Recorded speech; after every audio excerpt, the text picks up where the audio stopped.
Watch Dan Bongino absolutely destroy Obama over failed Iran deal. By Amy Moreno for TruthFeedNews.com. Former Secret Service agent Dan Bongino appeared on Sean Hannity's Fox News show where he absolutely shredded former President Barack Obama and his disastrous Iran deal. Bongino correctly stated that Obama was played by the Iranians and looked like a complete fool at the expense of Americans. I don't think so. I don't think Obama was played. This was part of a deal where he could funnel his money into his pockets along with his other cronies such as Hillary. No, not at all. And that money, no, that money was put in their pockets. There's no way. That's why it was sent in cash. What was the reason it was sent in cash? Joining us now with reaction, former Deputy Assistant to the President, Fox News National Security Strategist, Dr. Sebastian Gorka, NRA TV contributor, Dan Bongino. We've got to start. The President keeps making promises and keeping him. The idea that you will suck up and bribe dictators, and if only we're a little nicer to the mullahs of Iran, and give them $150 billion, then they'll be nice to us. Well, Prime Minister Netanyahu blew that out of the water last week, and still people want to stay in this bad deal. Why, Dr. Gorka? Because they don't listen to the past. They don't understand history. I spent last Sunday in New York with some Holocaust survivors. Let me quote a Holocaust survivor on his lessons learned from World War II. He had a very simple message. When a group of people repeatedly calls for your destruction, sooner or later you should take them seriously. Well, guess what Iran has been doing since 1979, Sean? You don't give them pallets of cash. You don't sign a deal that really doesn't stop them acquiring nuclear weapons. You stop them from getting the weapons they wish to use against us and our friends like Israel. The president knew this in his bones. The JCPOA Iran deal had to be killed. He just put 2 9mm bullets in its head. You know, Dan Bongino, I don't understand how we don't learn the lessons of history. The idea that you can negotiate with despots or bribe dictators, bribe those that threaten to destroy America, death to Israel is the case of the Iranian mullahs, and somehow money and bribery will work. It didn't work in North Korea. It didn't work in this deal. It's never going to work.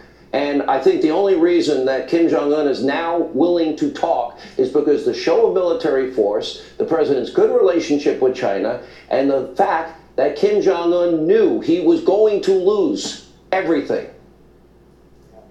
Yeah, Sean, a couple things on this. With the Iran deal first, someone should inform the Iranians there was a deal, okay? This was never a negotiation. It was a manipulation. The Iranians played the Obama administration for fools. Sean, let me ask you a simple question, okay? Let's get common sense here. Let's just get dollars to donuts. The Iranians prevented us from looking at military installations to inspect those military installations for the production of nuclear weapons. Sean, where the heck do you think they're going to produce a nuclear weapon? The local Walmart? Of course they're going to do it in the military installations. I mean, this is common sense. This was never a deal. This was Obama getting played. The Iranians never had any intention of sticking to this deal. And I applaud President Trump for throwing this crap deal out the window. Let's talk about Gina Haspel. She will say tomorrow, I can offer you my personal commitment clearly without reservation under my leadership at the CIA. We will not restart a detention and interrogation program. I'm assuming that means we're not going to have another event like 9/11, which I think created extraordinary circumstances, Dr. Gorka. Nobody can make that statement. I think she's following the decisions that have been made in the United States since that time. I have a specific view on this. I was a trained interrogator in the UK. I'm not a massive fan of enhanced interrogation, but sometimes when there is a ticking time bomb and when you may be saving thousands of lives, then that decision may have to be taken. And remember, Sean, as you've told so many times to the American people, how many people were under enhanced interrogation in America? That's Three. right.